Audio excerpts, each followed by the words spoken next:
Bonsoir à tous, Bonsoir. ravi de vous voir, j'allais dire de vous retrouver, mais comme c'est une conférence, pour la plupart, c'est la première fois que vous venez. Donc en tout cas, ravi d'être là avec vous ce soir. C'est toujours un plaisir de donner ces conférences. Alors j'en profite, on a regardé un petit peu les messages au début. Non, ce n'est pas un replay, c'est un direct. Vous êtes en direct, donc ne cherchez pas de replay, vous êtes en direct avec moi, donc Bruno Lallemand et Nathalie. Nathalie, et qu'est-ce qu'on vous dit ce soir? Les situations difficiles, oui, c'est ça. Oui, Donc, le thème de ce soir, comment qu'est-ce qu'on faire fait? face aux situations difficiles. Voilà, qu'est-ce qu'on fait? Mhm. Tu veux te présenter? On Oui, t'écoute? donc oui, pour celles et ceux qui ne me connaissent pas, je suis Nathalie Chimber-Lallemand.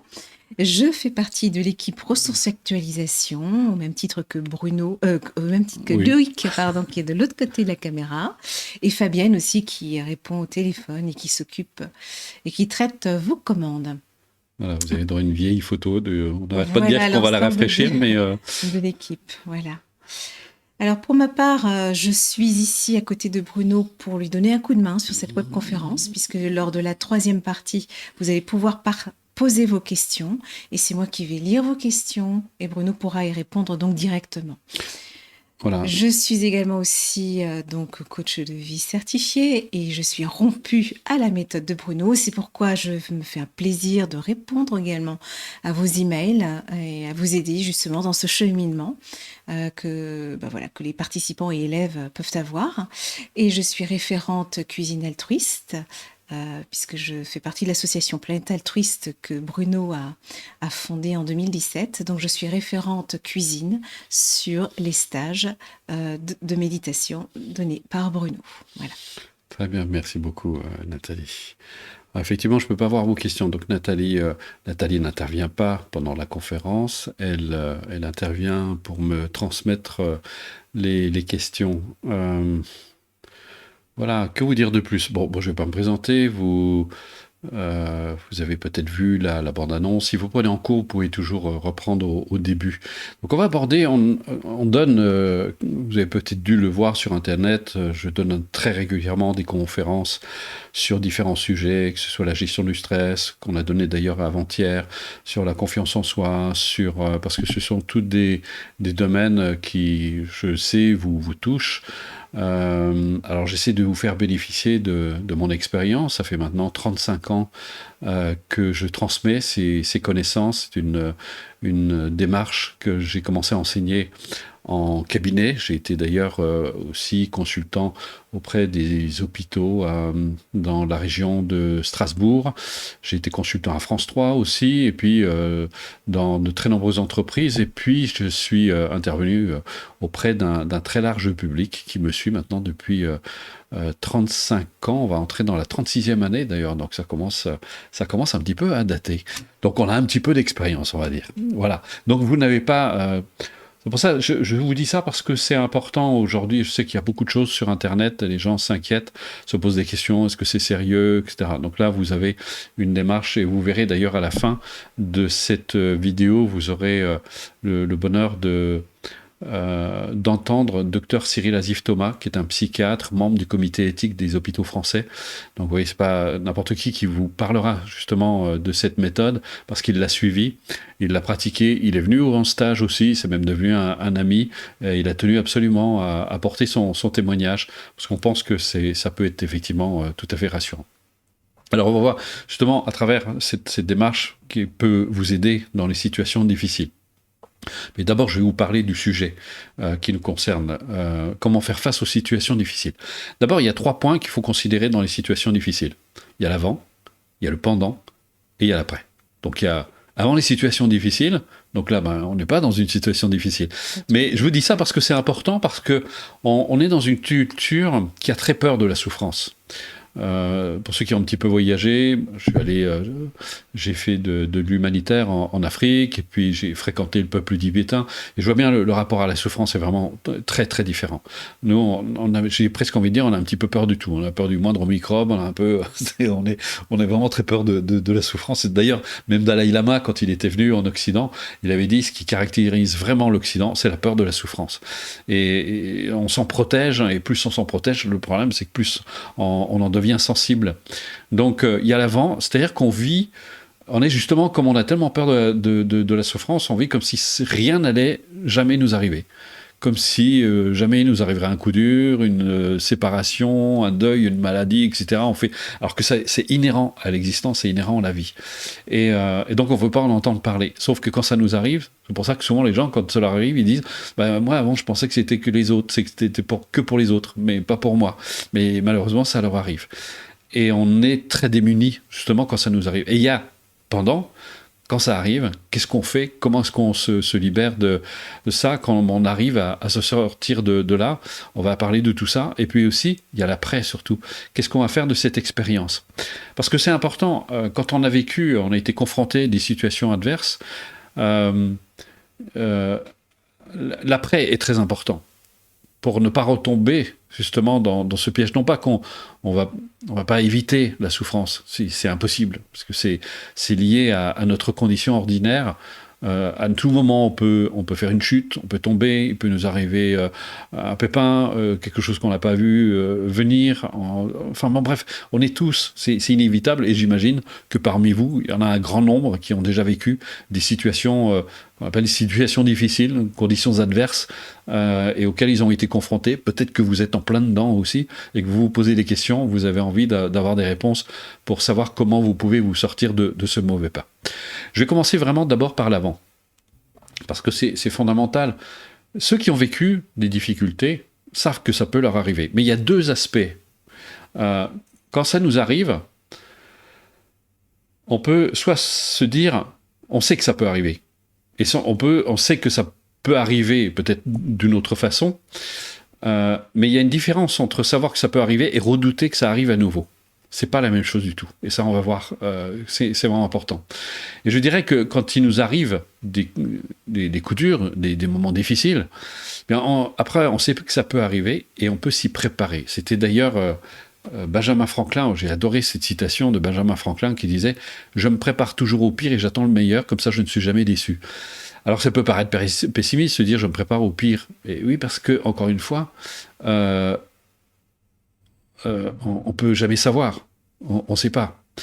Et c'est comme, vous voyez, quand on parle, je vais prendre d'un sujet très tabou, c'est la mort dans une culture, c'est quelque chose de très tabou.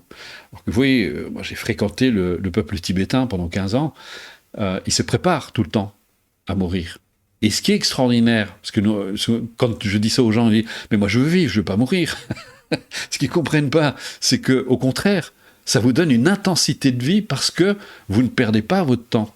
Il y a quelque chose d'extraordinaire quand on a pleinement conscience de notre mortalité. Eh bien, on ne perd plus une miette de son existence. On est capable de trier ses priorités. On va beaucoup plus à l'essentiel et on se dit, il n'y a pas de temps à perdre. J'ai une vie à vivre et je vais la vivre pleinement. Et donc on ne se perd plus dans des peccadilles, on ne se perd plus dans des disputes inutiles. On vit quelque chose, il y a une intensité qui est donnée à notre existence. Et donc vous voyez, se préparer, et là je parle de l'ultime moment qu'on va tous vivre, et qui va tous nous arriver. Comme disait Dalai Lama, si vous inquiétez pour votre mort, vous inquiétez pas, de toute façon vous mourrez avec succès. Et puis on peut dire aussi effectivement que tous ceux qui sont morts, ils ont réussi à 100%. Donc pour ce gars, il n'y a pas de souci. Il y a un auteur, j'ai jamais retrouvé qui avait dit ça, disait toujours ne vous prenez pas trop au sérieux, de toute façon vous ne vous en sortirez pas vivant. Alors, je vais peut-être un peu fort, c'est vrai, mais ça fait partie du processus de la vie.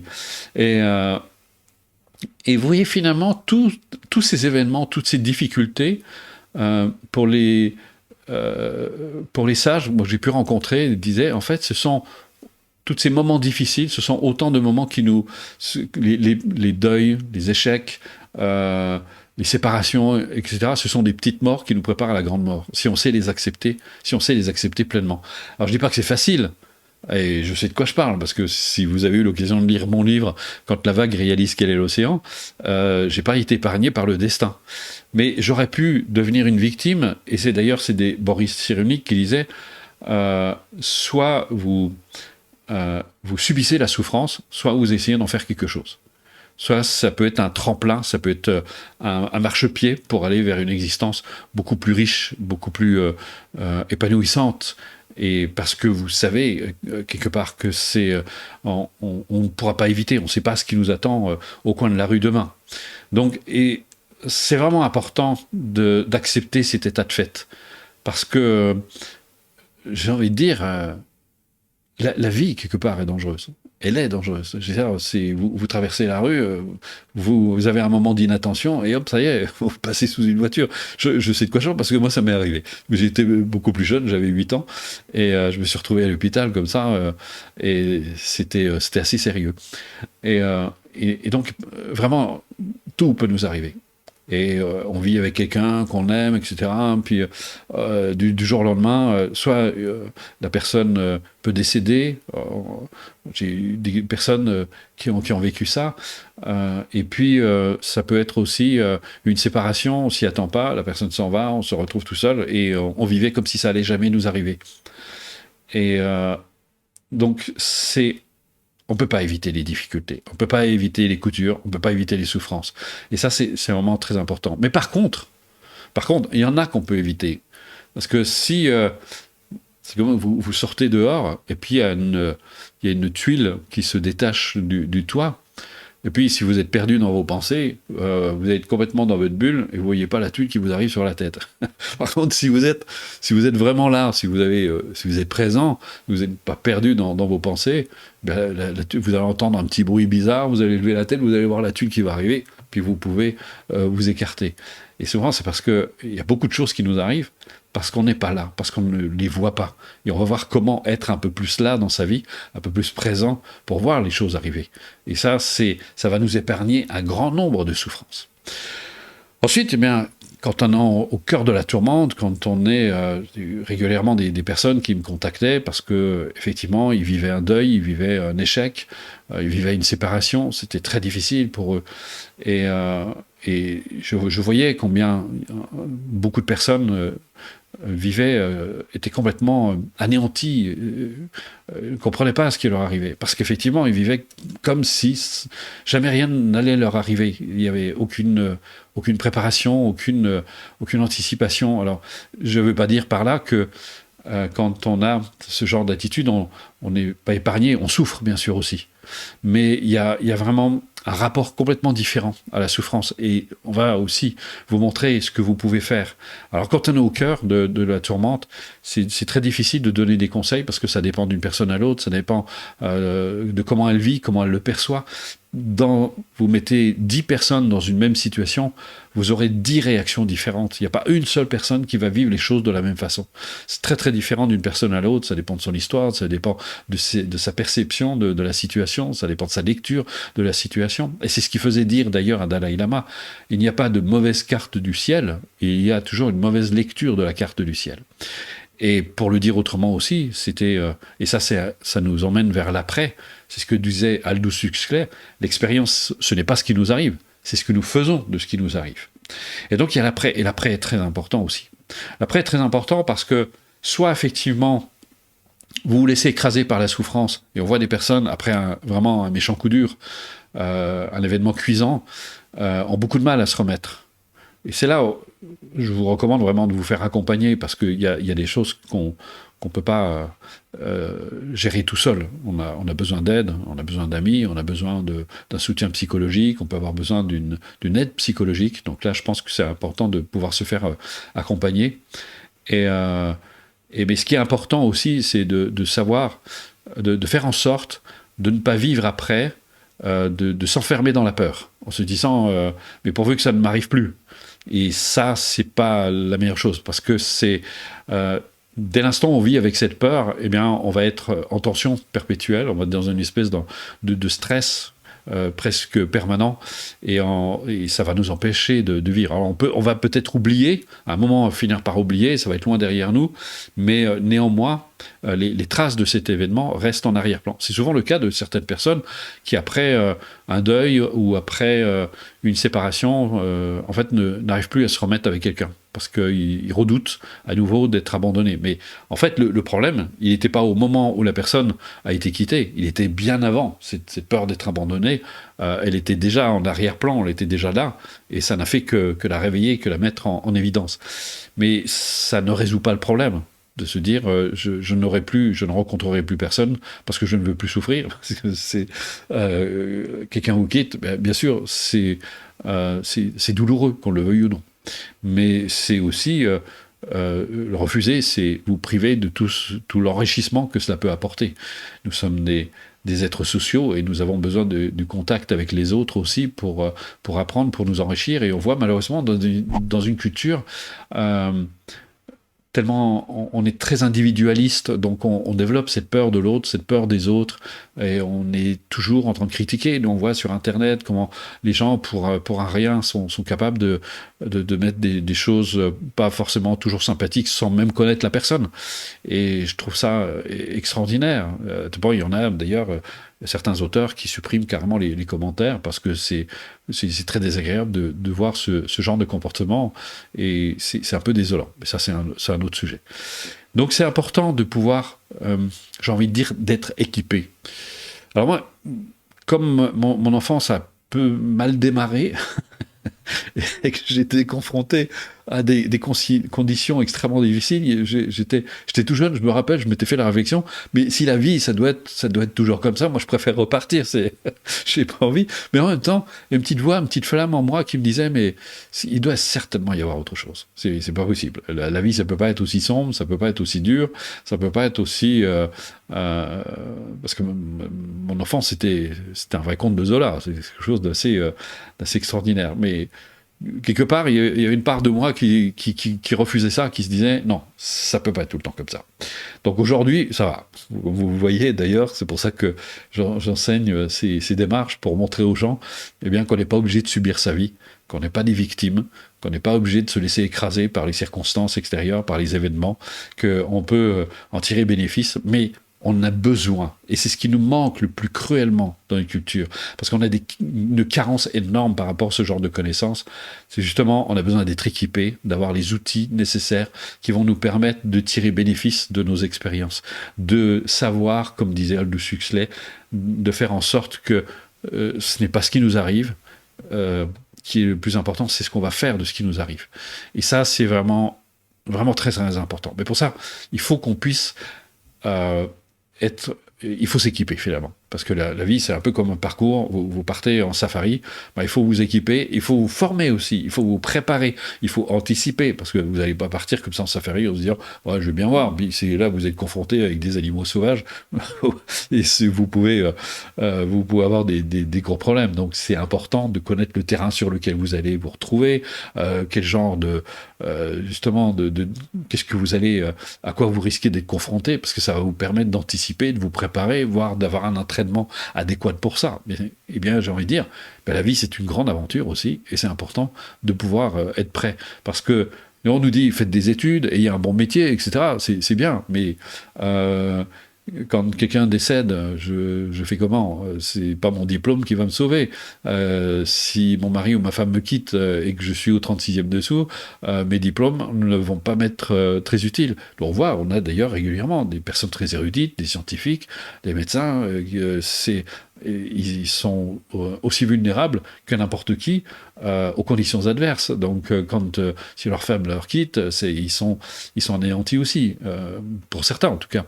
Donc, on peut voir, c'est quelque chose qui est à l'œuvre chez tout le monde. Donc, on voit bien, la connaissance intellectuelle, c'est une chose, c'est même une très bonne chose, mais ça ne vous protège pas, ça ne vous aide pas forcément pour autant à faire face aux situations et aux conditions adverses. Donc il faut pouvoir être préparé à ça. Alors la première chose, et j'en ai déjà un peu parlé, c'est d'abord d'être capable de prendre de la hauteur par rapport à ce qui nous arrive. Et ça, c'est plus facile à dire qu'à faire. Et parfois, dans certains coups durs, eh bien, vous voyez, vous commencez à prendre du recul, mais après des jours, des mois, des années seulement, où vous êtes capable de regarder ça avec un peu de détachement. Et même, on voit certaines personnes qui souffrent encore à ce rappel du passé. Donc, on voit que ça n'a pas été accepté, finalement. Donc, ils n'ont pas réussi à réellement se dégager de ça. Et donc, c'est toujours une souffrance qui reste en arrière-plan, qui reste latente, dont on ne sait pas d'effet. Donc maintenant, on va voir concrètement ce qu'il convient de faire pour être parfaitement équipé dans l'existence. Alors si vous êtes au cœur de la tourmente,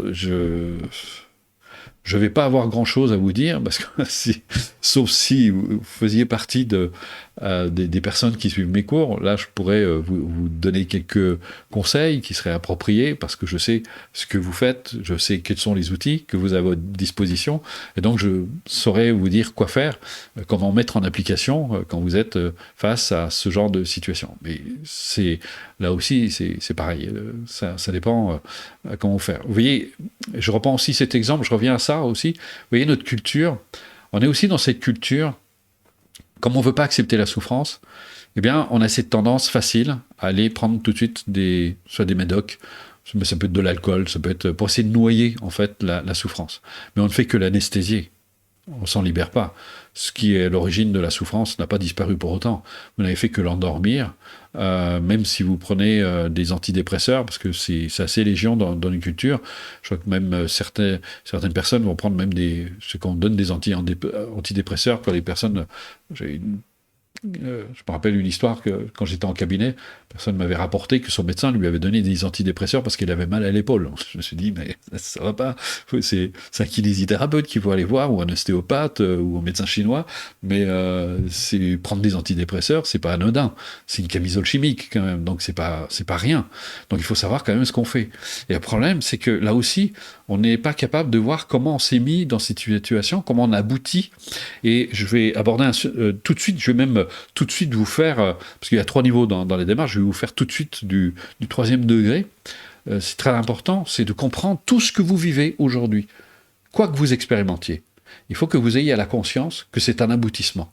C'est l'aboutissement ou un résultat, si vous préférez. C'est intéressant le mot résultat. Ça veut dire résulte de. Mais ça résulte de quoi ? Ça résulte d'un grand nombre de causes et de conditions qui ont précédé cet événement. Donc c'est un aboutissement qui fait que vous êtes dans cette situation aujourd'hui. Alors ça mérite évidemment, là je fais un peu chez du survol, mais ça demande d'approfondir pour comprendre ce qui se passe. Et il faut arriver à être capable de se dire, mais comment je suis arrivé à ce résultat ? Comment j'en suis arrivé là ? Comment j'en suis arrivé à cette situation ? Et comment je peux faire en sorte que ça n'arrive plus, justement. Comment je peux éviter ce genre de situation ? Je ne peux pas éviter toutes les souffrances, mais néanmoins, je peux tirer bénéfice de ce qui m'arrive aujourd'hui pour faire en sorte que ça évolue positivement et que je ne sois plus vulnérable à ce genre de situation. Et c'est ça qui est important. Et je prends l'exemple des bouddhistes. Les bouddhistes, pour eux, la souffrance, c'est comme un aiguillon qui nous oblige à sortir la tête hors de l'eau. Et c'est vrai qu'il y a 2 grands moteurs dans la vie. En fait, le premier moteur, c'est la souffrance.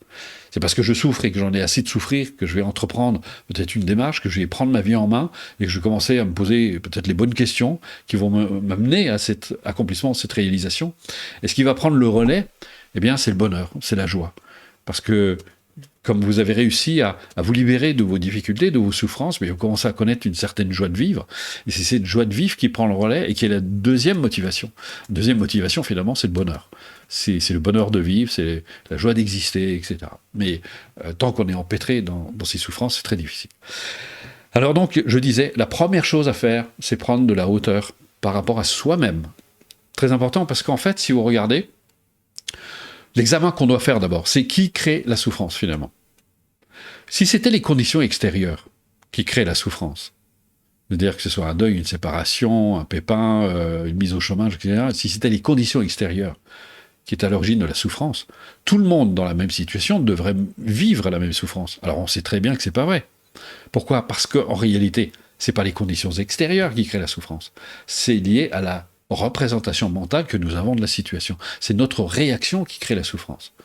Vous pouvez prendre 10 personnes qui ont vécu un deuil, vous n'aurez pas une seule personne qui le vivra de la même façon. Il y a même des personnes qui le vivent très sereinement.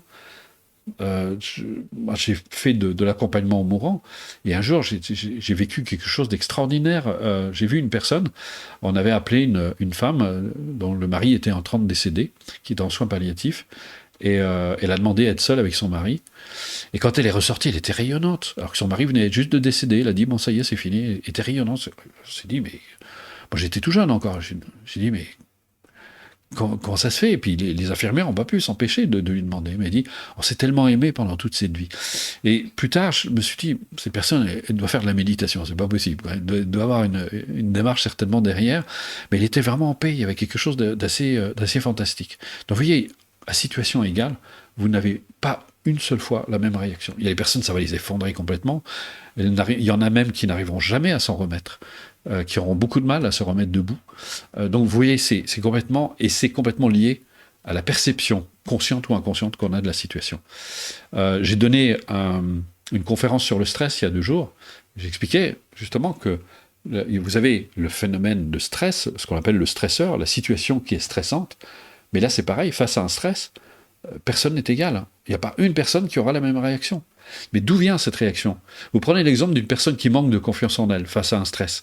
Eh bien, elle va avoir beaucoup plus de stress qu'une personne qui a confiance en elle. Ça va de soi. Ça paraît normal.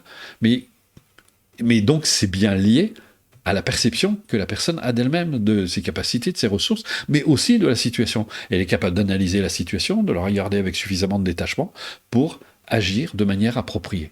Et c'est à ça que peut vous amener la démarche dont je vous parle, que j'enseigne depuis 35 ans. Donc la première chose à faire, ça c'est très important, c'est fondamental, c'est de prendre de la hauteur, mais d'abord par rapport à soi. Parce que si vous avez compris que ce qui crée la souffrance en moi, eh bien, ce sont mes réactions, ce sont mes émotions, ce sont toutes ces colères que je peux ressentir, cet agacement, toutes ces émotions qui viennent trahir ma sérénité et qui m'empêchent d'avoir de la hauteur, d'avoir du recul. Et puis c'est un autre point qui est très important aussi, parce que dans la balance, on y met aussi le rapport qu'on a avec nous-mêmes. Souvent, je dis aux gens en fait que fondamentalement, nous n'avons qu'une seule relation, c'est la relation que nous avons avec nous-mêmes. Et c'est elle qui colore toutes les relations qu'on a avec les autres. Et c'est facile à comprendre. Une personne qui ne s'aime pas, quel genre de relation va-t-elle avoir avec les autres? Ça paraît facile à comprendre. Donc si vous ne vous aimez pas, comment est-ce que les autres vont pouvoir vous aimer? Puisque quelque part, c'est comme si vous promeniez avec un panneau au-dessus de la tête, surtout ne m'aimez pas, moi de toute façon je m'aime pas. Alors, donc c'est pas possible, on peut pas m'aimer. Donc mais ça peut être très très inconscient. Et ce qui fait que ça interfère dans vos relations. Il y avait un sage qui disait, en fait, dans une relation, on n'est pas 2, on est 4. Il y a vous et votre ego, vous et votre histoire. Ce sont 2 histoires qui se rencontrent. Et si vous n'avez pas suffisamment de hauteur, vous allez mettre des choses bizarres dans votre relation. En fait, vous allez mettre vos peurs, vous allez mettre vos rancunes, vous allez mettre vos colères, vous allez mettre tout ce que vous portez en vous. Alors même au début, si c'est merveilleux, il y a la lune de miel, vous savez, il y a toujours cette période qui est toujours un peu merveilleuse, puis après, on descend de son échelle, puis on commence à découvrir l'autre, et puis parfois ce qu'on découvre, c'est pas très heureux, puis on en veut à l'autre, c'est la bagarre perpétuelle, oui, mais c'est de la faute à l'autre, etc. Puis on joue une espèce de partie de tennis comme ça, à se balancer des pruneaux, mais qui ne crée pas de bonheur. Parce qu'en fait, on ne se rend pas compte qu'on est sans arrêt en train de se projeter les uns sur les autres. Et donc, ça ne peut pas être constructif. Donc, comment on arrive à se défaire? Donc, je reviens à ça, la prise de recul, d'abord par rapport à soi-même. De commencer à avoir une relation beaucoup plus saine avec soi. Alors, comment est-ce qu'on fait? Eh bien, ça, c'est le premier niveau de la démarche. Vous possédez tous une faculté extraordinaire, qui est l'attention. Alors vous en avez certainement entendu parler, mais d'une autre façon, parce qu'aujourd'hui on parle beaucoup, vous avez entendu parler de la pleine conscience, du MBSR, les gens ils aiment bien les termes un petit peu ronflants comme ça, mais en fait à l'origine, quand dans la méditation, on revient plusieurs millénaires en arrière, on ne parlait pas de pleine conscience, on parle d'attention. L'attention, c'est une faculté que vous possédez tous. Et c'est intéressant, dans le mot attention, il y a une notion de bienveillance. Quand vous prêtez de l'attention à quelqu'un qui tombe malade, vous restez à son chevet, même si vous ne dites rien, mais vous apportez votre présence. Vous lui prêtez de l'attention. Quand vous prenez soin des autres, vous prêtez de l'attention. Et quand vous prenez soin de vous aussi, je ne parle pas de manière narcissique, je parle vraiment non pas de se préoccuper de soi, mais de s'occuper sainement de soi, eh bien, vous faites preuve d'altruisme envers vous-même. Mais il y a très peu de gens qui font ça en réalité. Et moi, j'ai découvert d'ailleurs, en passant du temps avec les bouddhistes tibétains surtout, puisque vous le savez peut-être, j'ai passé 15 ans avec un grand maître du nom de Shimanzi Rinpoche, et j'ai découvert quelque chose d'extraordinaire avec eux, parce que dès l'enfance, en fait, ils apprennent à l'enfant à être bon pour lui, à prendre soin de lui, à être respectueux. Ça n'empêche pas qu'ils ont une éducation assez rigoureuse. Moi, j'ai vu, Shimanzi Rinpoche était plutôt strict avec ses enfants, mais avec beaucoup de bienveillance. Il y avait beaucoup de bienveillance et d'une autorité juste. Et je voyais que ça faisait vraiment des enfants très épanouis. Et nous, on ne nous apprend pas du tout ça. Et je me suis rendu compte à quel point c'était important, parce que comment vous pouvez avoir une relation, je le répète, mais comment vous pouvez avoir une relation épanouissante et heureuse avec les autres si vous ne savez pas prendre soin de vous? Parce que prendre soin de soi, c'est prendre soin des autres aussi. Et on voit d'ailleurs, c'est assez récurrent quand on anime des stages, la difficulté majeure que rencontrent les gens, c'est d'être capable de recevoir de l'amour. C'est extraordinaire. Les gens disent ah mais donner ça va, il y a pas de problème. Mais quand il s'agit de recevoir, mais je leur dis il y a un problème dans votre truc parce que il y a quelque chose de faux dans cette équation. C'est que quelque part vous donnez, mais au fond de vous, vous pensez qu'on ne peut pas recevoir. Donc ça peut pas aller. Donc si vous voulez pouvoir donner, il faut que vous soyez le premier à être capable de recevoir. Parce qu'en plus, vous faites un cadeau à l'autre. Quand l'autre il vous donne quelque chose, vous avez déjà donné quelque chose. Vous aimez bien de sentir que l'autre il accueille ce que vous lui donnez. Eh bien, c'est pareil. Si vous pouvez avoir une relation équilibrée avec l'autre, il faut que vous soyez autant capable de donner que de recevoir. Et ça, c'est fondamental. Donc, on revient à ce que je disais. Prise de recul par rapport à soi-même, on a cette faculté merveilleuse sur 7 semaines de pratique, de découvrir cette merveilleuse pratique qui est l'attention. Cette attention qui était plutôt tournée vers l'extérieur, on va la tourner vers l'intérieur de nous-mêmes. Ça va avoir plusieurs effets. D'abord, ça va avoir pour effet de stabiliser notre conscience. Parce que si vous constatez, notre conscience a la fâcheuse tendance à suivre nos pensées. Et on part dans nos pensées, aussi s'identifier à nos pensées et à nos émotions, forcément. Et d'ailleurs, on dit souvent qu'on s'est laissé emporter dans nos émotions. Et c'était d'ailleurs, ça me fait penser à ce que disait un prêtre catholique que j'ai eu le bonheur de rencontrer. Il disait, les gens, soit ils explosent et font les dégâts à l'extérieur, soit ils implosent et font les dégâts à l'intérieur. Donc ça marche pas. Donc ni l'une ni l'autre de ces attitudes n'est la bonne. Mais on a la capacité, en ayant suffisamment de recul par rapport à soi, d'accepter au contraire ces émotions, de ressentir ces émotions. Il y a une grande différence, effectivement, entre ressentir et éprouver une émotion et se laisser emporter dedans. Et après, si c'est approprié, vous pouvez toujours l'exprimer. Ça, c'est encore autre chose. Mais ça, ce qui va vous permettre d'avoir ce recul, ce détachement, c'est encore une fois le développement de l'attention. Ça va avoir un autre effet aussi, on le voit d'ailleurs pratiquement dans les premières semaines de pratique, ça va pacifier nos émotions. Et ça va nous permettre d'être beaucoup plus présents, beaucoup plus là où nous sommes, vraiment plus ancrés, comme on dit. Les gens parle souvent le fait d'être ancré. C'est pas ancré, d'avoir des racines, d'être ancré je sais pas où, c'est d'être vraiment là, d'avoir cette présence à soi. Donc on va avoir cette présence à nous-mêmes, mais aussi forcément vis-à-vis des autres. Donc on va plus se perdre dans les pensées. Donc on va entraîner notre attention. Et pour ça, on a des supports extraordinaires. On va utiliser le corps, on va utiliser même certains processus mentaux, on va utiliser la respiration, on va utiliser aussi d'autres processus physiques. Et puis on va découvrir que notre conscience a la faculté extraordinaire de s'élargir à la fois dans le temps et dans l'espace. Et ça permet d'avoir un recul absolument fantastique. Et ça c'est le 7e exercice de ce niveau 1, où tout au long, vous allez vraiment entraîner, parce que ça doit se faire graduellement. Si vous essayez tout de suite des pratiques avancées, ça ne sert à rien, parce que vous allez automatiquement vous perdre dans vos pensées. Enfin, ça ne marche pas. Donc, on y va très graduellement, étape par étape. Il faut habituer notre esprit à ce genre de démarche. On n'est pas du tout habitué dans nos cultures. On a des millénaires de retard par rapport à nos amis orientaux, indiens, tibétains, qui pratiquent la méditation depuis des millénaires. C'est pour ça que certains s'essayent à la pratique comme ça de la méditation, mais rencontrent beaucoup de difficultés, où souvent ça reste une démarche très superficielle de bien-être, ils disent bah oui, je me sens bien quand je médite, ça fait un peu, mais en réalité c'est une démarche vraiment profonde qui va vous permettre vraiment d'acquérir non seulement une plus grande stabilité, mais qui va vous permettre de découvrir tous vos potentiels, et vous avez une richesse extraordinaire en vous. Et c'est absolument fantastique. Donc, le premier niveau, c'est ça. Et ça va avoir d'autres effets aussi, puisque maintenant, la science le reconnaît, la validité de ce genre de pratique. C'est que déjà au niveau de votre santé, on sait que 3 semaines, aujourd'hui, on a constaté qu'après 3 semaines de pratique régulière, c'est-à-dire quotidienne, on voit une augmentation des anticorps de 30%. Donc ça, c'est un fait avéré maintenant scientifiquement. Et puis on voit, il y a plein de choses très positives qui se produisent au niveau du corps, diminution du taux d'acide lactique dans le sang, normalisation de la pression artérielle, le cœur bat beaucoup plus calmement, il y a le métabolisme aussi se met en phase de repos profond et réparateur, donc les échanges se font automatiquement beaucoup mieux. Il y a une meilleure évacuation des toxines. Au niveau de l'électroencéphalographie, on voit les ondes cérébrales qui se ralentissent, et on sait que les ondes plus lentes, qui sont des ondes alpha, participent très largement à un meilleur équilibre. Donc, c'est extraordinairement positif. Donc ça, c'est 7 semaines d'entraînement. Mais un entraînement qui se fait dans le plaisir. Et ça, c'est un point qui est vraiment fondamental, qui est très important.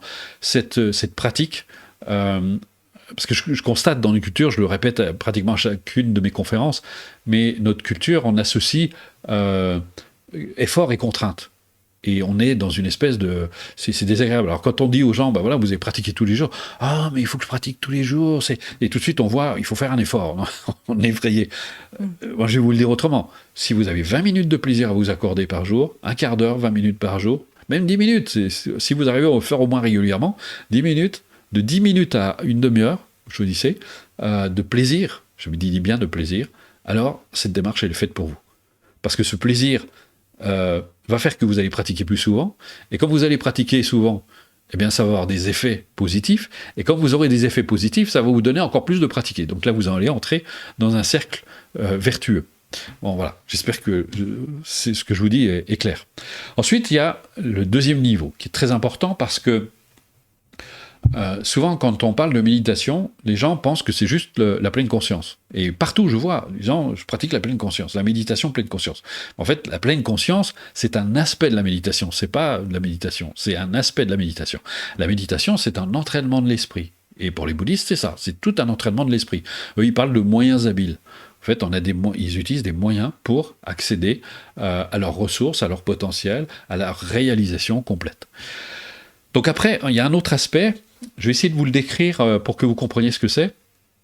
C'est Shinmei Rinpoché qui nous disait toujours « L'être humain, c'est comme une voiture à deux moteurs. Il y a un moteur qui pousse en avant et l'autre qui tire en arrière. Le moteur qui pousse en avant, eh bien, ce sont nos aspirations, et principalement notre aspiration au bonheur. On aspire tous au bonheur et à se libérer de la souffrance. Mais ça peut être d'autres aspirations aussi, parce que c'est exactement la même chose. Et puis il y a le moteur qui tire en arrière. Et c'est quoi ce moteur qui tire en arrière ? Ben, c'est surtout nos obstacles personnels. C'est les peurs, la culpabilité, les vues fausses, etc. La culpabilité, surtout dans les cultures, c'est un poison épouvantable. Et donc tout ça fait que ça nous freine. Et donc on essaie d'avancer, et parfois on arrive à avancer. Et en même temps, on recule. Et on voit parfois, d'ailleurs, même des personnes dans le domaine de la réussite, ils se mettent à réussir, puis un jour, patarac, tout, c'est comme si une partie d'eux, une espèce d'auto-sabotage qui se met en route, et il n'y a plus rien qui fonctionne. Parce que ça, c'est le moteur qui tire en arrière. Pendant un moment, elle réussit, elle arrive à supplanter ses obstacles personnels, elle arrive par la force de la volonté, et puis un jour, crac. Voilà, il y a des personnes comme ça qui vont, parce qu'elles auront pris vraiment sur elles vont se faire transpirer, elles vont souffrir même, ce sera au détriment parfois de leur santé, et on a des personnes qui sont arrêtées tout simplement par une maladie grave qui va les terrasser du jour au lendemain. Donc parce qu'on ne prend pas en considération ces deux aspects. Donc, et c'est très important, vous ne pouvez pas essayer d'imaginer, vous partez en safari, et puis vous avez un peu forcé votre ami à venir, alors qu'il n'en avait pas envie, puis vous allez le tirer, il va vous tirer sans arrêt par la manche, parce qu'il a peur, il a la trouille, il n'est pas à l'aise, etc. Eh bien, souvent, notre vie, c'est un peu ça. On avance, et on se sent tiré par la manche, ça n'avance pas, on n'y arrive pas. Et donc, il faut pouvoir se libérer de ces obstacles. Et c'est là qu'est tout l'intérêt de ce deuxième niveau de la démarche. Vous allez découvrir ce qu'on appelle les postures mentales, des antidotes aussi, qui sont extrêmement importants. Vous voyez, je prends complètement au hasard, je vais prendre la première. Elle va vous aider à prendre encore plus de hauteur par rapport à vos émotions. D'avoir ce regard, je dirais même bienveillant, à l'égard de vos émotions, même de vos émotions négatives. Pour essayer de faire un parallèle, essayez d'imaginer, si vous avez des enfants, ça va être facile, essayez d'imaginer votre enfant qui est en train de jouer, je sais pas, il est en train de monter un puzzle ou de jouer à un jeu de Lego, puis vous le voyez qui est en train de s'énerver et ça marche pas. Mais vous, votre distance d'adulte fait que vous n'êtes pas impliqué dans ces émotions. Et vous allez avoir ce regard bienveillant. Et vous allez sourire, pas pour vous moquer, mais au contraire, parce que c'est un sourire de tendresse, de compassion. Vous dites, vous voyez votre petit bout de chou qui est en train de s'énerver, et qui n'y arrive pas, et vous avez au contraire envie de venir l'aider. Mais vous avez ce détachement. Eh bien, c'est ce même détachement que vous allez appliquer à vous-même. Et ça va vous donner plus d'humanité à l'égard de vous-même. Là, vous allez devenir un ami pour vous. Et ça, c'est précieux. Et puis, vous allez, un des grands obstacles, la culpabilité, ça c'est le deuxième exercice qu'on voit. J'ai consacré tout un cours à ça parce que c'est un véritable poison. C'est un véritable poison parce que ça génère de l'angoisse, ça génère de l'anxiété, ça génère énormément de tension, ça fait souffrir les gens. Dans les cas extrêmes, ça peut mener au suicide.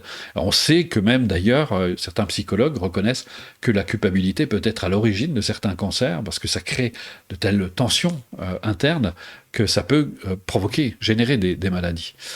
Et on voit les personnes qui sont en état d'angoisse parce qu'ils sont toujours cette espèce de jugement intérieur. Et on peut être vraiment très dur avec soi. D'ailleurs, c'était un maître tibétain qui disait il n'y a pas de pire juge pour soi-même que soi-même. Et donc, il faut pouvoir vraiment se défaire de ça. Donc là, il y a tout un cours qui consacre à ça. Après, on vous montre une pratique sur l'acceptation de soi qui va vous aider à accepter vos ressources, vos qualités. C'est très important de mettre de la lumière, de mettre en lumière vos qualités. Elles sont là, elles sont présentes, elles sont inhérentes à votre nature, elles ne sont pas inventées. Mais souvent, on a cette attitude d'auto-jugement, de se dire « ouais, de toute façon, je suis nul, je ne vaux rien, etc. » On peut être vraiment très dur avec soi. Et alors qu'on a tous, il n'y a pas une personne qui n'a pas de qualité. Elles sont juste masquées par justement ces tendances négatives. Et là aussi, on va apprendre à poser un regard très différent sur notre propre négativité pour ne plus en souffrir. Et puis après, bien, vous avez les pratiques comme la visualisation, l'imagerie mentale, la suggestion, qui sont des pratiques très puissantes aussi, si on sait les utiliser. Malheureusement, je vois beaucoup d'auteurs même qui confondent l'imagerie mentale et la visualisation, alors que ça n'a strictement rien à voir. Mais ça, c'est un autre sujet. Donc il y a un effort de pédagogie dans ces cours. Vous voyez, c'est très très pédagogique, donc ce qui rend le cours très accessible à tout le monde. Et puis, vous avez des pratiques aussi, justement, pour la confiance en soi, parce que c'est le pilier de la réussite d'une vie. Sans confiance, qu'est-ce que vous voulez réussir ? Si vous ne croyez pas en vous, qui va croire en vous ? Si vous doutez de vos capacités, de vos ressources, comment vous allez mener à bien un projet ? Si vous doutez de vous, comment vous allez participer à rendre votre relation avec l'autre heureuse et épanouissante ? Ça va être très difficile. Donc, et puis, vous avez comme ça 12 clés extrêmement précieuse. Vous avez une pratique qu'on appelle l'équanimité, qui est un puissant antidote contre la culpabilité aussi. Et on finit sur une initiation à la véritable nature de l'esprit qui introduit le 3e niveau, dont je vais vous parler tout de suite. Donc là, vous avez vraiment un équipement extraordinaire. Vous avez des clés, des ressources absolument fantastiques. Un autre point qui est malheureusement pratiquement négligé dans la plupart des démarches de développement personnel, d'accomplissement personnel, c'est de la vraie nature de l'esprit, ce que nous sommes par nature. Qui sommes-nous vraiment ? Et c'est une question fondamentale. Alors, il y a des personnes qui disent « mais moi je sais qui je suis », mais on voit bien que c'est purement à un niveau mental, c'est pas en profondeur, parce que on verra combien, justement, c'est à la fois plus simple et beaucoup plus complexe que ce qu'on croit.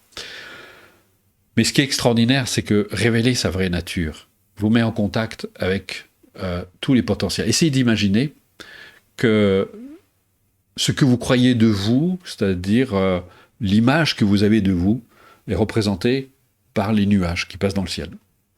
Et en fait, nous, c'est ce qu'on voit de nous. On voit juste les nuages, mais on ne voit pas le bleu du ciel. Le bleu du ciel, lui, il est infini, il n'y a pas de limite. Et bien c'est ça, notre vraie nature, c'est ce que nous sommes par nature, au-delà des nuages. Mais il faut pouvoir, justement, être capable de voir au-delà des nuages et de révéler ce potentiel. C'est pour ça, d'ailleurs, dans le livre que je vous ai cité tout à l'heure, quand la vague réalise quel est l'océan, le sous-titre, c'est « Vous n'êtes pas ce que vous croyez, c'est bien plus que cela ». Et peu de gens ont conscience de leur vraie nature, de ce qu'ils sont par nature. Et ça donne une dimension à notre vie absolument extraordinaire. Et là, pendant 12 semaines, vous avez tout un entraînement de l'esprit qui va vous amener justement à révéler ce que vous êtes par nature, au-delà de vos croyances, au-delà de vos idées, au-delà des concepts. Et vous allez révéler tout ce potentiel absolument extraordinaire. Et ça change complètement l'existence.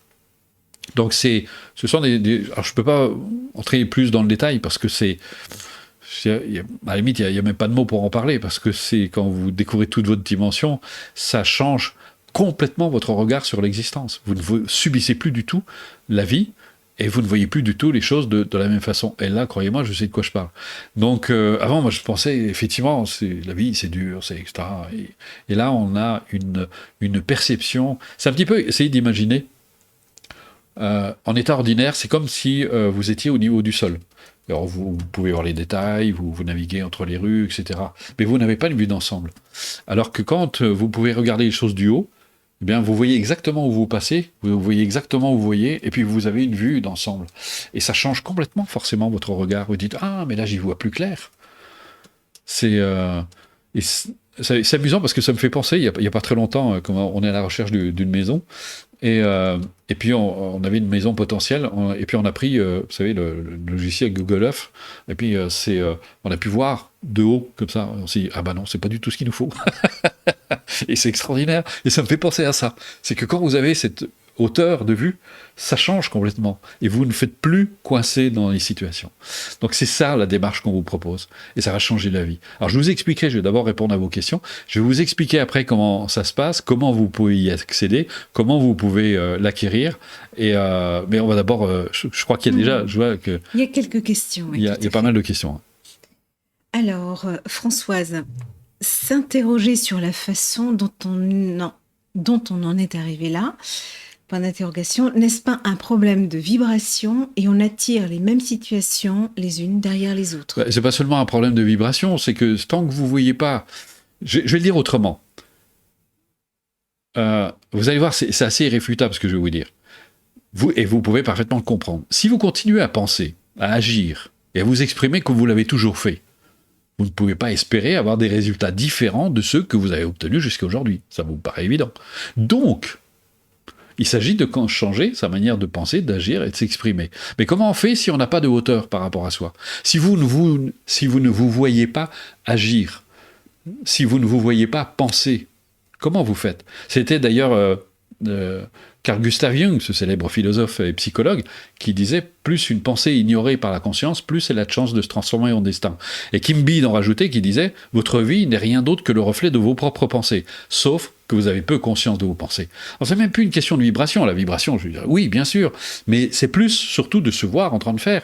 Essayez d'imaginer, vous êtes en train de réaliser une tâche, puis vous avez toujours le même résultat, ça ne marche pas. Vous n'obtenez pas ce que vous voulez. Et vous ne comprenez pas. Mais à un moment, vous commencez à prendre de la hauteur et vous vous voyez en train de faire. Vous dites, ah, mais ça y est, je comprends. Je vais même d'ailleurs, parce que moi, j'ai assisté à une scène assez extraordinaire, parce que j'ai accompagné des sportifs de haut niveau, et c'était un sportif dans le domaine de l'automobile. Et il loupait chaque fois son virage, il n'y avait rien à faire, et il ne comprenait pas. Et puis, la scène, son parcours avait été filmé. Et donc, il était entré dans la cabine où il filmait, et puis, ils étaient en train de repasser son passage. Et là, il s'est vu, il a eu un déclic, il s'est vu en train de faire, il s'est dit « Ah, mais c'est pas étonnant, je vois exactement l'erreur que je fais. » Parce qu'il se voyait faire, il avait le recul. Eh bien, c'est ça, la démarche. Donc, la vibration, moi, je veux bien, mais c'est pas très concret pour moi, donc ça prend pas grand-chose. Bien sûr, il y a un phénomène vibratoire, mais c'est pas parce que, voilà, vous pouvez mettre toutes les vibrations que vous voulez, mais tant que vous ne vous voyez pas faire, et tant que vous ne vous voyez pas penser, et tant que vous ne vous entendez pas parler, ça va rien changer, parce que vous allez continuer à faire exactement la même chose. Alors, Sandrine, Bruno, comment se libérer des souffrances liées au deuil de mon enfant et de ma mère? Je suis de plus en plus stressée et angoissée. Je pense vraiment que je ne m'aime pas comme je devrais m'aimer. Mais oui, en fait, vous donnez la réponse dans la question. Ça commence par ça, c'est de vous aimer, vous. Et là, cette démarche, vraiment, là, vous allez vraiment vous occuper de vous. Vous allez vous prendre en considération. Et ça, c'est très important parce que vous venez de découvrir quelque chose qui peut paraître cruel, mais la mort fait partie de la vie. Et c'est vrai que notre voisine nous a parlé du décès de son enfant à 4 ans. C'est quelqu'un qui est très affecté, qui malheureusement aujourd'hui est en train de dépérir parce qu'elle en souffre tellement que son corps en est affecté. Elle est très malade.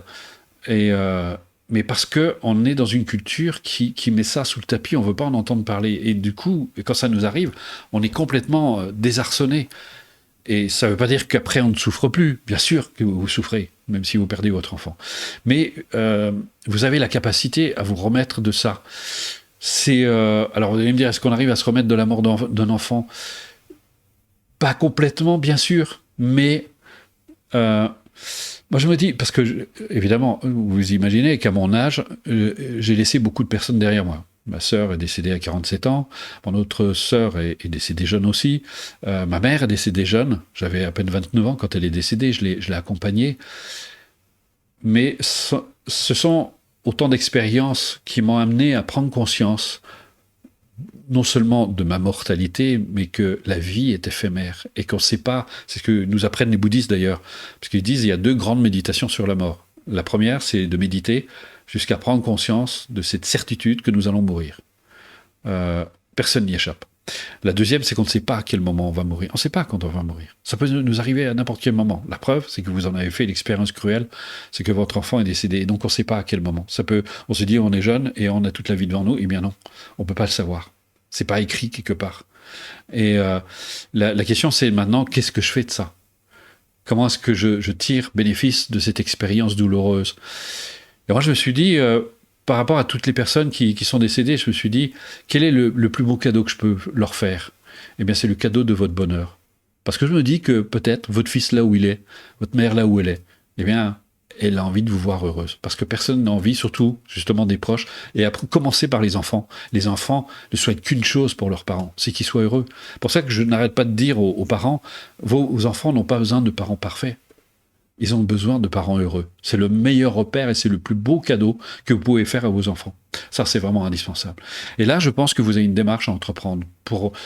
Là, il s'agit de vous occuper de vous reconstruire aussi par rapport aux événements douloureux que vous avez vécus, d'arriver à faire ce deuil complet, parce que visiblement, il n'est pas fait complètement, sinon vous seriez plus en état de stress. Ça serait un souvenir qui, de temps en temps, réveillerait de la nostalgie, vous seriez touché, et c'est naturel, vous auriez de la tristesse, et c'est naturel.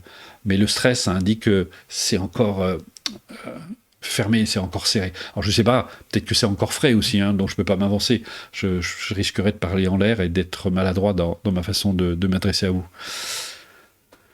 Ensuite. Stéphanie, comment avoir confiance en soi quand la personne en face fait en sorte de me tirer vers le bas constamment? Oui, mais ça justement, c'est parce que vous n'avez pas confiance en vous qu'il arrive à vous tirer vers le bas. Si vous aviez confiance en vous, c'est-à-dire confiance en soi, ça veut dire avoir conscience de ses ressources, de ses capacités. Donc, vous avez confiance en vous. Vous savez que l'autre, eh bien, il n'a pas de pouvoir sur vous. Il n'a aucun pouvoir sur vous. C'est juste le pouvoir que vous lui donnez. Donc il arrive à vous atteindre, il arrive à vous affecter. Pourquoi? Parce qu'il y a un manque d'estime de vous. C'est pas seulement un manque de confiance en vous, c'est un manque d'estime de vous. Donc il arrive à vous tirer vers le bas. Si vous avez confiance en vous, l'autre peut vous dire ce qu'il veut. Il dit, mais ça c'est ta perception de la situation, c'est pas la mienne. Donc, et vous êtes de moins en moins vulnérable aux attaques.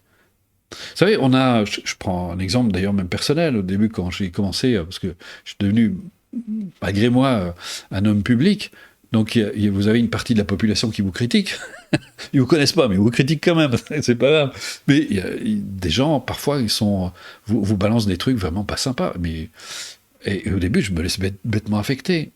Je me suis dit, puis heureusement que j'ai les outils, je me suis dit, mais attends, qu'est-ce que tu te fais là? D'abord, la personne ne te connaît même pas, donc sa critique est même pas fondée. Il faudrait que... Et le nombre de fois où j'ai eu l'occasion, d'ailleurs, de pouvoir être en contact avec des personnes qui pouvaient me critiquer, ils deviennent tout petits après. Ils osent plus. Derrière leur écran, sur l'ordinateur, ils vous balancent des tas de trucs. Et c'est pour ça que c'est d'avoir cette hauteur qui est vraiment très importante. De plus se laisser affecter. Plus vous avez conscience de qui vous êtes, moins l'autre, il peut vous affecter. Je vais vous donner un exemple. Imaginons que quelqu'un vous traite de black ou de blanc-bec. Bon, peu importe, hein, si vous êtes... Alors, imaginons que vous êtes black et que quelqu'un vous traite de blanc-bec. Ça ne va pas vous affecter. Ça veut dire, il a besoin de mettre des lunettes, celui-là. Il faut qu'il mette des lunettes. Ça va même, à la limite, ça pourrait vous faire rire. Et pourquoi il ne peut pas vous affecter? Parce que vous savez que c'est pas vrai. C'est comme moi, si quelqu'un me traite de black ou de nègre, je veux dire, il faut qu'il change de lunettes, celui-là. Et même, quand bien même, c'est même pas une insulte. Je lui dis, déjà, il est en train de me montrer qu'il est raciste, et en plus, qu'il est complètement myope. Donc, pourquoi je me laisserais affecter? Eh bien, les insultes, c'est pareil. Quelqu'un qui vous insulte, mais sur quelle base il vous insulte? Si vous avez conscience de qui vous êtes, ça passe par-dessus. Vous vous dites, bon, soit il est un peu fatigué, soit il est un peu con, et puis il n'y a rien à faire. Comme dit, parfois je charrie les personnes qui viennent dans mes stages, je leur dis, si quelqu'un vous traite d'imbécile et que vous réagissez, c'est parce que vous supposez que ça pourrait être vrai. Mais non, mais en plus, c'est pas vrai. Trop drôle. Stéphanie, pensez-vous que le temps que l'on prend pour aller mieux pourrait être en relation avec le fait que nos cellules ont aussi une mémoire? Mais bien sûr, votre histoire est inscrite dans votre corps. Et c'est pour ça que quand vous allez prêter de l'attention à votre corps, pour commencer, parce qu'on commence par le corps, mais c'est très important, il y a ce qu'on appelle une intégration du schéma corporel par la conscience. La conscience reconnaît, et donc c'est un phénomène libérateur. Donc il y a des choses qui se dégagent toutes seules. Il y a des tensions qui s'en vont, et qui font que vous vous sentez mieux, forcément. Ensuite, Caroline, comment reprendre confiance en soi quand on a eu beaucoup d'épreuves à surmonter? C'est même pas le comment, c'est on a intérêt à reprendre confiance en soi. Sinon, vous allez continuer à vous enfoncer. Donc là, comment? La pratique. La pratique. Là, je vous donne les clés. C'est mettez en application et ça va changer. C'est vraiment de prendre conscience de qui vous êtes réellement pour avoir conscience que vous avez un potentiel extraordinaire sur lequel vous pouvez vous appuyer, sur lequel vous pouvez compter. Je donne souvent l'image de... C'est la personne qui reçoit une grosse facture. Et puis là, elle se dit, mais bon sang, alors là, je suis dans la merde, comment je vais me sortir de là? C'est épouvantable, j'ai pas les sous et tout. Puis elle a oublié qu'elle avait un compte en banque régulièrement, puis elle a complètement oublié, ça fait 10 ans, puis tous les mois, elle met 10 euros, 20 euros, enfin bon, mais elle a complètement oublié. Et finalement, elle a la somme, mais elle ne le sait pas. Mais dès qu'elle va prendre conscience, elle va se dire, ah, mais bon sang, j'ai l'argent. Qu'est-ce qui se passe? Elle se détend. Elle se dit, je peux payer la note, il n'y a pas de problème. Elle va mieux. Mais en fait, vous êtes un peu dans la même situation. C'est parce que vous n'avez pas conscience de votre potentiel que vous êtes désespéré face aux situations adverses. Alors quand vous avez conscience de ça, ça change tout. Vivi, comment faire pour aider mon petit frère toxicomane et perdu, hospitalisé, mais qui refuse de se faire mettre sous curatelle alors qu'il n'arrive pas à se gérer lui-même et vit chez ma mère qui n'en veut plus à l'âge de 37 ans? C'est très difficile. Quand vous avez affaire à des drogués, nous on l'a vu, parce qu'il y a un moment, quand j'étais en cabinet, j'ai essayé d'accompagner des drogués, c'est très très difficile et ça nécessite un accompagnement. Il n'y a pas d'autre choix. Il faut pas seulement de la désintox, mais il faut un accompagnement derrière. Mais s'il ne le veut pas, c'est très difficile. C'est comme répondre à une question qui n'a pas été posée. Si la personne ne le demande pas, c'est pour ça. Moi, je vois d'ailleurs des personnes qui, quand j'étais en cabinet, qui emmenaient un membre de leur famille, mais qui voulaient pas. Je leur dis, mais vous êtes en train de le forcer, de le contraindre. Ça doit être une demande personnelle. C'est qu'on doit le vouloir. Il faut que la personne veuille s'en sortir. Et là, visiblement, on est dans un processus autodestructeur. Étant que la personne et puis en plus le problème de la drogue, c'est que ça détruit les cellules nerveuses, les cellules, le cerveau, qui rend la situation encore plus compliquée, encore plus difficile. Donc c'est pour ça, même quand on prend des drogues, ce qu'on appelle les drogues officielles, faire attention à ce que vous faites, parce que ça peut affecter votre système nerveux et votre cerveau. Donc voilà, bon, je pense qu'on a répondu à toutes les questions. Oui. Et je vais vous parler maintenant, si ça vous intéresse. Hein, on n'oblige personne. Mais là, sachez que vous aurez vraiment, c'est une vraie formation, un vrai accompagnement. D'autant plus que vous verrez, vous ne serez pas seul. On sera là pour vous accompagner tout au long de la démarche. Si ça vous intéresse, comme vous l'avez vu, il y a 3 niveaux de cours. C'est très très complet, c'est très riche. Et pendant tout ce temps que ça va durer, même après d'ailleurs, on sera là pour vous aider. Alors imaginons que ça vous intéresse. Eh bien, vous pouvez même commencer tout de suite ce soir. Oui. Oui, non, Loïc, sur Instagram, ça fait ça. Ah, bah oui, mais c'est... Est-ce que tu peux Alors, il faut peut-être que je me mette... Désolé pour les gens d'Instagram, j'essaie de me mettre... Non, c'est peut-être dans l'autre sens. Si, il faut que je me rapproche de toi, hein, c'est ça. Donc, oui. Voilà. Donc, désolé pour les gens d'Instagram qui ne me voient pas. Pas que tu coupes en deux. Donc, voilà. Oui. Donc, je disais, voilà, on voit un petit peu mieux. Nathalie penchera sur mon épaule quand elle parlera. Donc, voilà. Donc, je disais, vous voulez commencer, vous pouvez commencer ce soir. Ça peut démarrer tout de suite ce soir.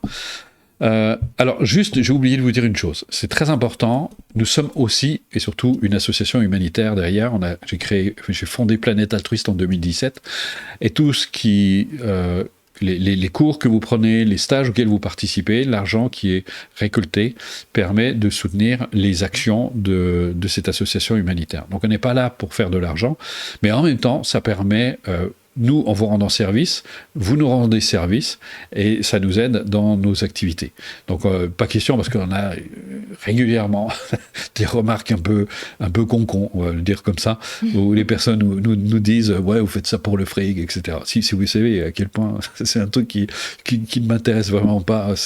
L'argent, c'est juste un moyen, on en a besoin. Moi, j'ai une vieille voiture qui a 15 ans. Si je courais après l'argent, j'aurais, je sais pas, une belle voiture avec... enfin bon, bref. Mais comme ça m'intéresse pas du tout. Donc, je suis là vraiment parce que je suis passionné par ce genre de démarche et surtout, j'aime aider. J'aime accompagner, c'est un vrai bonheur, c'est un bonheur de 35 ans, c'est une grande histoire, une grande aventure avec les gens, et je dirais que j'aime les gens. Ça a toujours été, même si j'en ai beaucoup souffert, quand j'étais plus jeune, ça n'a pas été toujours très facile ni très drôle, mais justement, ça m'a permis de prendre de la hauteur et du recul. Et donc j'adore ce que je fais, j'aime beaucoup ce que je fais, et j'adore, et là, bientôt, dans moins de 15 jours, on va animer un stage de 8 jours, et ça va être un vrai bonheur, c'était vraiment un vrai plaisir. Donc on est là pour vous, on n'est pas là pour nous, juste pour se remplir les poches, c'est pas du tout ça. Donc... alors, imaginons vous voulez commencer aujourd'hui. Eh bien, vous allez recevoir une leçon par semaine. Ça se déclenche toutes les semaines. Hein. C'est pour ça, si vous vous inscrivez ce soir, ne nous écrivez pas « j'ai pas les autres leçons sur mon compte ». Mais c'est normal, se déclenche au fur et à mesure que vous avancez. Donc, vous allez recevoir une leçon par semaine. Dans chaque leçon, vous allez avoir une présentation écrite, qu'il faut lire bien sûr, une présentation audio, qu'il faut écouter évidemment, et l'exercice audio. Alors, dans le premier niveau, exceptionnellement, le premier exercice, vous utilisez l'enregistrement. Mais à partir de la deuxième semaine, c'est là où l'entraînement commence, vous allez pratiquer seul. Pourquoi ? Parce que ça va vous permettre, je parlais de l'attention, ça va vous permettre d'entraîner votre attention et d'acquérir cette stabilité dont je vous parlais tout à l'heure. Donc ça, c'est vraiment fondamental. Et de semaine en semaine, comme ça, vous allez avancer. Et nous, on sera là, toute l'équipe sera là pour vous soutenir, pour vous aider, et je vais vous expliquer comment. Alors d'abord, la première chose, vous allez retrouver vos cours sur votre espace client, mais aussi, on a une appli gratuite, on ne la paye pas, la nôtre, elle est gratuite, et vous voyez, regardez, troisième colonne, tout de suite sur la troisième colonne, vous avez vos cours. Vous voyez les fichiers qui apparaissent. Vous avez présentation écrite, présentation audio et l'exercice audio. Et donc, ça, vous l'avez directement sur l'appli. Et ça, c'est génial parce que vous utilisez votre téléphone un peu comme un iPod. Et en complément, vous avez plein de gratuits qui vont compléter le cours, qui vont vous aider. Vous avez les balades du Bruno, vous avez les méditations collectives, vous avez le mot du jour, et vous allez avoir plein d'autres choses parce qu'elle s'enrichit au fur et à mesure, cette appli. Donc là, vous avez, et c'est extrêmement pratique. Vous avez de temps en temps, justement, le mot du jour, c'est sympa, vous recevez un message, une notification, ce qu'on appelle les messages push, hein, je dis, c'est bien. Oui. Et donc, ça apparaît sur votre téléphone. C'est un petit mot du jour qui vous dit, voilà, c'est une petite citation ou un truc comme ça pour vous soutenir. C'est assez sympa. Donc, voilà, vous avez tout ça. Les méditations collectives, c'est entrée libre. Vous pouvez venir les dimanches matins. Là aussi, on pratique tous ensemble. En général, on se réunit à 500, 600, parfois 1000 personnes. On a même eu jusqu'à 2000 personnes. Donc, et on pratique ensemble. C'est assez puissant. C'est un bon soutien. Donc, voilà. On peut retirer. Et puis, et sinon, vous l'avez sur votre plateforme, sur votre espace client, et ça va bientôt encore s'améliorer. On est en train de faire des améliorations qui apparaîtront début septembre, mais pour l'instant, je ne peux pas trop vous en parler. Qu'est-ce que je voulais vous dire ? Oui, le soutien. Alors, le soutien, c'est très important. On sera là pour vous aider.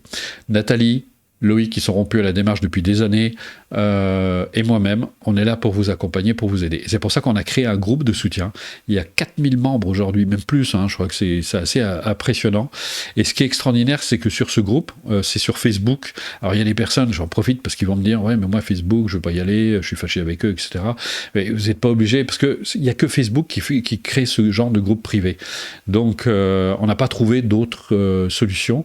Donc vous créez un groupe, un compte anonyme, vous n'êtes pas obligé de mettre de photos, etc. Et puis comme ça, vous pouvez accéder. Personne ne vous voit, personne, il n'y a que les membres du groupe avec qui vous pouvez échanger, et vous n'êtes pas obligé de mettre votre nom, il n'y a aucune obligation, et vous pouvez poser vos questions. Les anciens, en plus, les anciens répondent, et souvent avec beaucoup de sagesse. Je suis assez impressionné de voir, et d'ailleurs s'il y en a qui sont là, je les remercie, parce que franchement, ils font un travail extraordinaire. Ils sont là, ils viennent avec beaucoup de bienveillance, avec un soutien, c'est vraiment chouette. Et moi-même, j'interviens, souvent par vidéo interposée, je réponds à vos questions, on vous demande de poser des questions, j'y réponds. Nathalie intervient, vient régulièrement, Loïc pareil, en tout cas on est là pour vous. Voilà, ça c'est la deuxième chose. Maintenant le tarif. Vous allez voir, parce que notre objectif, et qui a toujours été le cas, c'est de faire en sorte que le plus de personnes possible puissent accéder à ce genre de cours.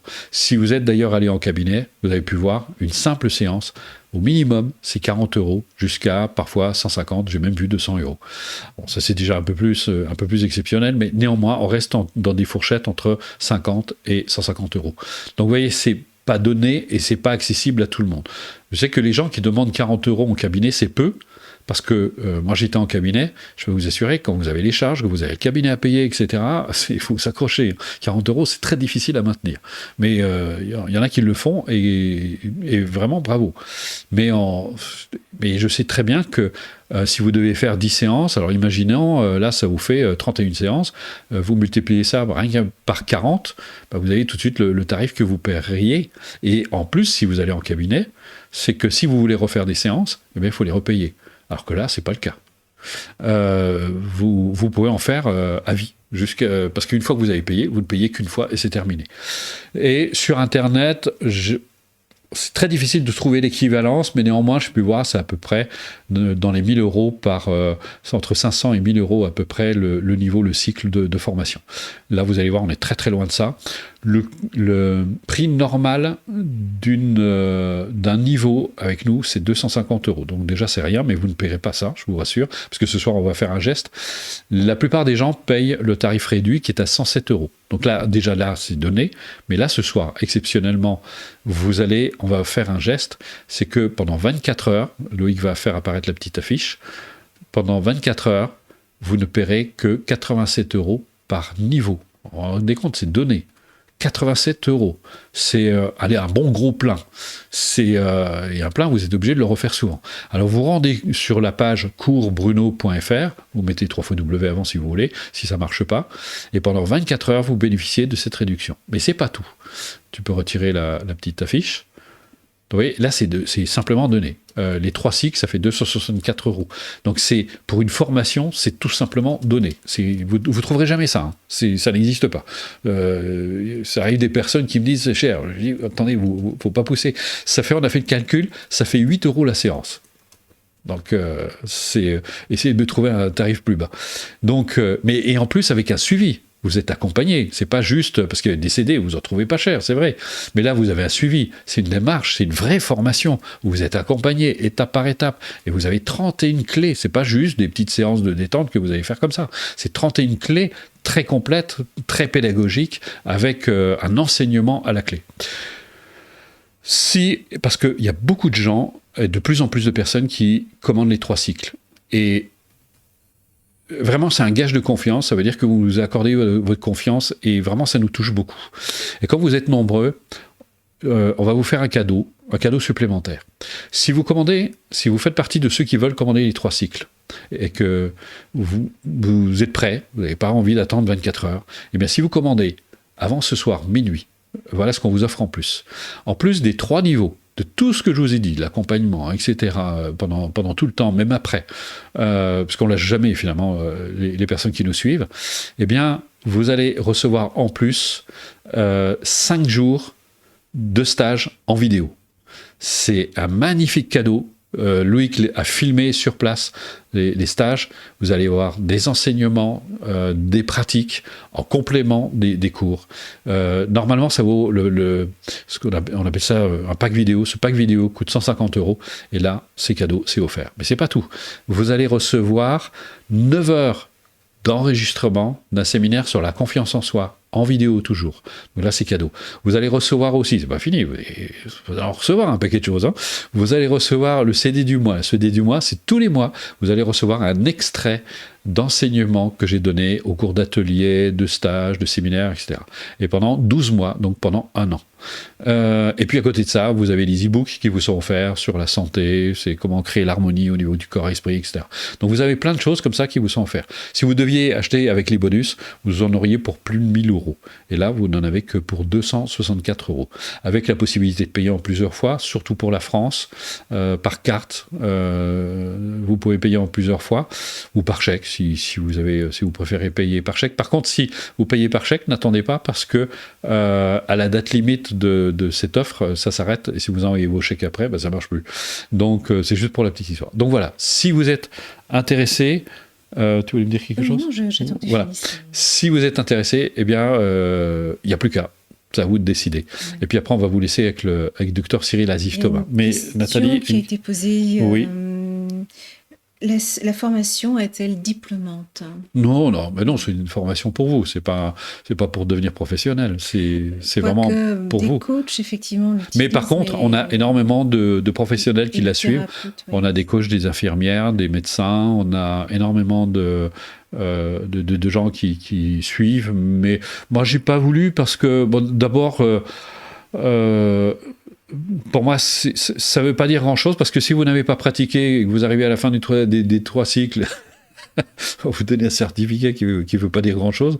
Au moins, la valeur c'est d'ailleurs même mon mentor qui me disait, ce sont tes élèves qui vont te donner ton diplôme, parce que si tu n'es pas bon... tu n'auras rien du tout, tu n'auras personne en fait d'ailleurs. Donc le plus important, c'est votre pratique personnelle. Si vous allez voir un sage, même en Inde, ils vont rire. Si vous lui dites, vous me donnez un certificat à la fin de mon séjour de pratique de méditation, il va éclater de rire. Et il va dire pratique. Moi, quand j'allais voir chez mes Rinpoche, je lui posais des questions, il me disait pratique. Voilà, c'est ce qu'il me disait. Donc, et c'est la mise en application qui va faire toute la différence. Et puis ça remplace tous les diplômes, parce que c'est votre vie qui va changer. Donc voilà. Eh bien écoutez, merci du fond du cœur. On va vous laisser avec Dr Cyril Azif-Thomas. Ça dure quelques minutes, vous verrez. C'est très court. C'est 2-3 minutes, je crois, ou quelque chose comme ça. Et vous allez l'entendre. Eh bien, il vous parlera de la démarche. Et puis, j'espère qu'on aura le bonheur de vous retrouver dans les cours. Peut-être dans un stage aussi. Il y en a toute l'année. Le prochain, c'est au mois de mars, parce que celui d'août et de novembre, ils sont complets. Celui de février aussi. Et donc, il y a encore mars. Ça se remplit très, très vite. Donc, si vous êtes intéressé, c'est une très, très belle expérience. Ça vous laisse de belles empreintes pour le reste de votre vie, et je pense que on a même plein de gens qui reviennent, et c'est vraiment chouette, quoi. Donc voilà. Merci d'avoir beaucoup. été là, et Bonne puis soirée. j'espère qu'on aura le bonheur de vous voir, bientôt. de vous rencontrer. Au revoir. Ce sont des cours très complets, très complets, très minutieux, quoi. C'est très précautionneux. C'est des choses qui nous parlent. C'est la motivation, c'est la confiance en soi. On peut le recommander. On peut franchement le recommander. C'est vraiment quelque chose, je pense, qui parle à tout le monde. C'est le bonheur de 7 à 77 ans, au sens large. C'est un bonheur qui implique d'abord de se respecter soi-même. Et on est dans une société actuellement où on ne se respecte pas, où les rythmes sont stressants, où la vie est une vie faite de rapports de force. Quand on est tendu vers le bonheur avec cette approche respectueuse de soi, eh bien l'effort qui nous est demandé, c'est un effort joyeux. Voilà, c'est une éthique qui me va bien, que je trouve très belle. Il y a une vraie logique, les choses s'articulent bien, et en même temps, c'est ça qui est curieux, c'est que c'est pas intellectuel, quoi. C'est pas abstrait. C'est une approche qui est faite d'exercices pratiques, donc on va dire c'est du pratico-pratique. Il y a un vrai équilibre entre le savoir et le savoir-faire, et ça c'est rare. Bruno, c'est pas juste un enseignement oral, c'est aussi un auteur qui a écrit plusieurs livres. Eh bien, force est de constater que ce concept du bonheur, il l'a travaillé. Et avec cette méthode-là, ça va pas mettre les personnes en danger, loin de là. On en sort apaisé et on en sort remotivé, à se recentrer et puis à retrouver ce sursaut de vie, quoi.